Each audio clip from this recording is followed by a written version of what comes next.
said no. Okay, so the last thing that we're going to learn is when something grows continually. So do you remember when we were talking about like it grows 5% each year? Okay, so let's say the bunnies grow 5% each year. Do the bunnies all wait till the end of the year and then they all have their babies right at the end? No. That's not how most things grow. They don't grow annually, they grow continually. So you have a slightly different model. Do you remember that when it's annual growth, I'm going to write this over here on the side. You do A equals P, 1 plus or minus R to the T. Do you remember that? That's when it's once a year, or twice a year, or 3 times a year. Okay, but for the most part, when things grow, they grow continually. So your equation is this. A equals PE to the RT. Okay, E is a number, remember? It's 2.718. And it's like the special base number for continual growth. That's what kind of like makes E special. Okay, all of your letters, you already know what they stand for. If everything is special, then nothing is special. Well, all the numbers aren't special. E is special, pi is special, but 7, not special. Okay, so this is the amount at the end. Yes, Jojo? I do, but I have Capoise plugged in. Maybe at like 30 minutes you can switch. What is P? Do you remember? Principal, and that's the amount at the... Okay, principal, I'll put start amount. Then remember that R is the interest rate. But remember that it has to be a decimal, not a percent when you're writing your own equation. The only place you leave it as a percent is in the TVM solver, and then T is time, which is years. Okay? So, on this test, to keep things not confusing, this is not going to be on it. You should already know how to do it. We already talked about it. But you're only going to be using on your test this one. Okay? So let's do some examples with it. I think there's only 6, and then you'll have the rest of class to finish your homework. Okay, so look at number 1. It says, what is the amount of a $1,000 investment after 10 years of 5% simple interest? So A equals PE to the RT, and now I'm plugging in my numbers. What is my principal at the beginning? 1,000. So A equals 1,000 E. Then my R needs to be my percent, but written as a decimal. So if it's 5%, what is that as a decimal? 0.05. So I'm going to put that up here. Okay, so to get E on the calculator, we just click second and then divide. Yep. And then times how many T's? How many years? 10. Now, notice that for this one, all your numbers are on the same side, so you can just punch it in. So punch it into your calculator.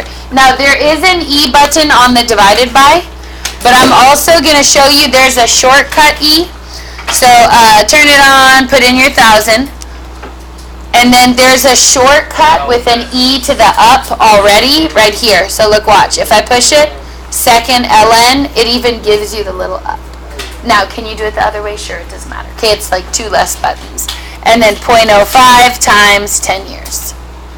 Boom. So from 1,000, now they'll have 1,648 and 72 cents. Okay? So it'd be $1,648 and 72 cents. Okay? What? No, you're okay. Good. Okay, go down to number 2. Now remember, my main equation is the same. A equals PE to the RT. So it says, if you have an initial investment of $750, find the time it will take for your investment to grow to 1,000 if it's invested in an account with a simple interest rate of 8%. So what is my A at the end? 1,000 equals. Then my P is my beginning amount. How much at the beginning? 750 E to the, what's my R if it's 8%? 0.08. 0.08. And then what's my T? X. I'm going to leave it as actually a letter T because we don't know it, but you can put an X if you want. Okay? Now, you already know how to solve this. What do you do first? Divide by 750. This should look familiar because we've done this before. So my 750s are going to cross out. Then you should have picked up a calculator. What's 1,000 divided by 750? Okay?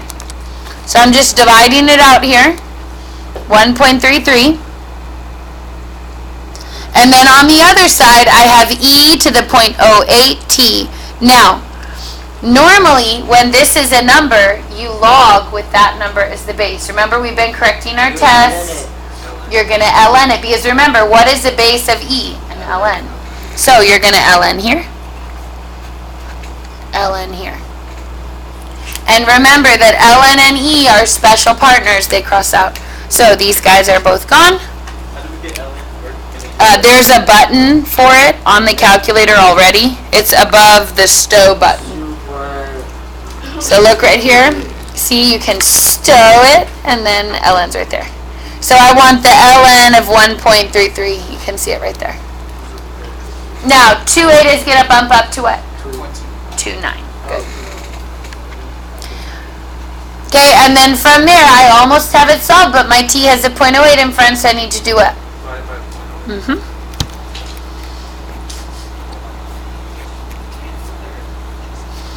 Then my 0.08s are going to cross out. T is by itself, and I'll have my answer. So T equals, what is 0.29 divided by 0.08? 3.625. Good. So you can round to 3.62, or I'm just going to put 3.6. Okay? And that would be in years. So it'd take about 3.5 years for his investment to grow that much. Okay? All right, go down to number 3. One more like that. It says an initial deposit of 200 is now worth 330. The account earns 5.5% simple interest. How long has the money been in the account? Okay, what do we put as our A? Yeah. So it'd be, so think about, we want the N to come first. So it needs to be the 330 equals. Then what's my beginning amount? 200E. And then my R, if it's a 5.5% interest, what is that as a rate? 0.055. So look, you have 5.5. You bump the decimal over twice, and you have to put a 0 in that spot.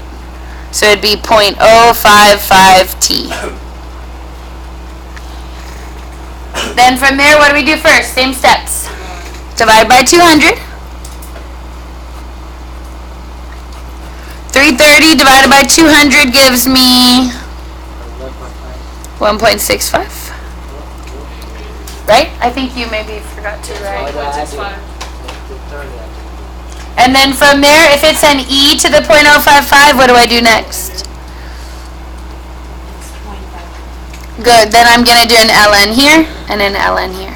And remember, the whole point of that is that the ln crosses out the e, and that gets my t out of the exponent and kind of brings it down to just be a normal number. So I have 0.055t equals, I have to type this side in. Okay. 0.500, so we'll just put 0.50. And then what do we do next with the number in front of t?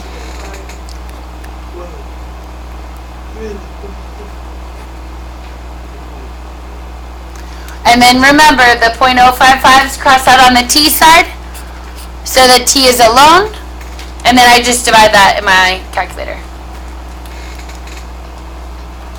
0.50 divided by 0.055, I got 9.09, so 9.1.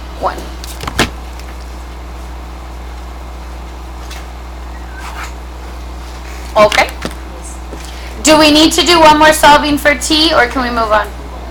Okay, so we did one solving for A. We did two solving for T.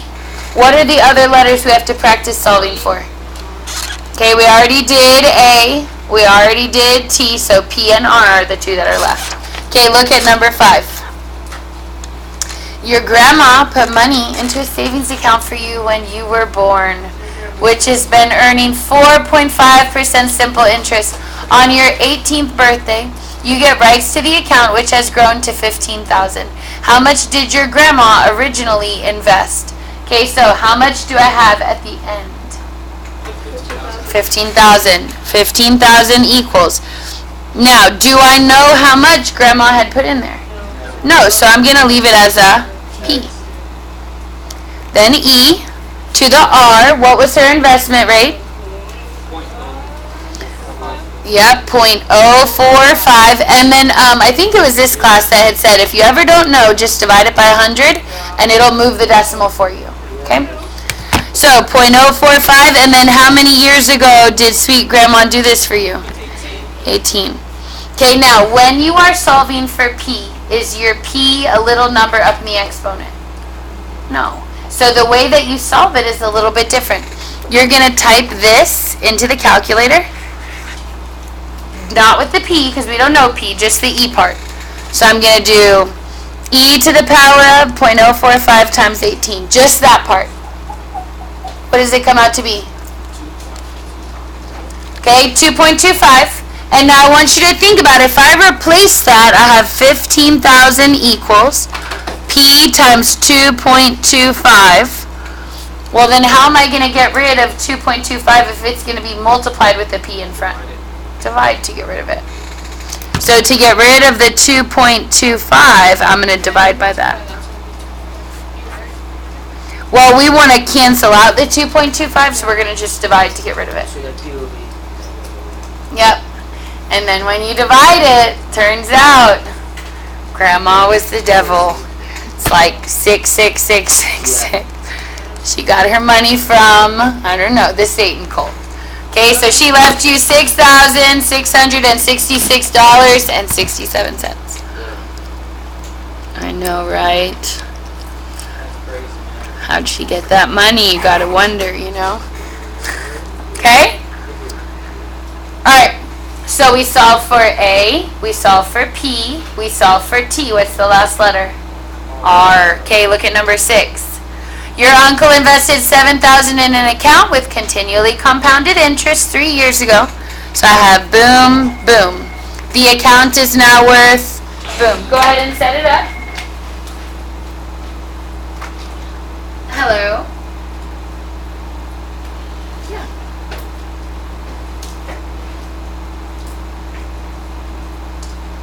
Yeah. Right now? No, we're on our last example. So, do you want me to, just call you? Okay, sure. 3724. Okay, I'll have her call you back. Thanks, bye. 3724. Okay. Okay, so last one. So what'd you set up first? Where did the 10,000 go? That's the front. Then 7,000. Then E. And then my R, I don't know, times 3. Okay, what do I do first? Now notice R and T are like kind of in the same spot. So when you solve, you're going to kind of follow the same steps. You're going to divide by 7,000 to get it out of the way. 10,000 divided by 7,000 gives me how many? 1.43. Because after the 2, you see it comes with an 8 next. And then from there, if it's an E to the R times 3, is that the same as a 3R? Yeah, it doesn't matter which one you put first. Okay, then how do I cancel out the E? ln. ln and E cross out, my 3R comes down. And then remember that your calculator already has an ln button. Okay, perfect.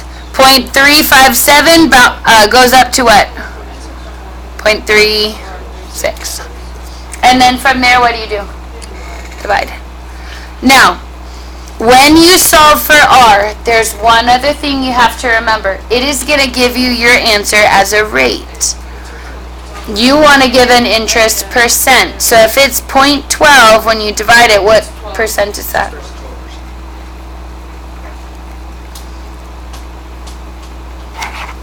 Okay. Good job. So here's the plan just kind of for the rest of the year. Okay, tomorrow we're going to review. On Friday, you're going to take your last unit test. What that means is that this is the last unit that we have. After this, you're going to start turning stuff in, so you're not really going to have homework. It's just going to be, we're going to review one thing a day.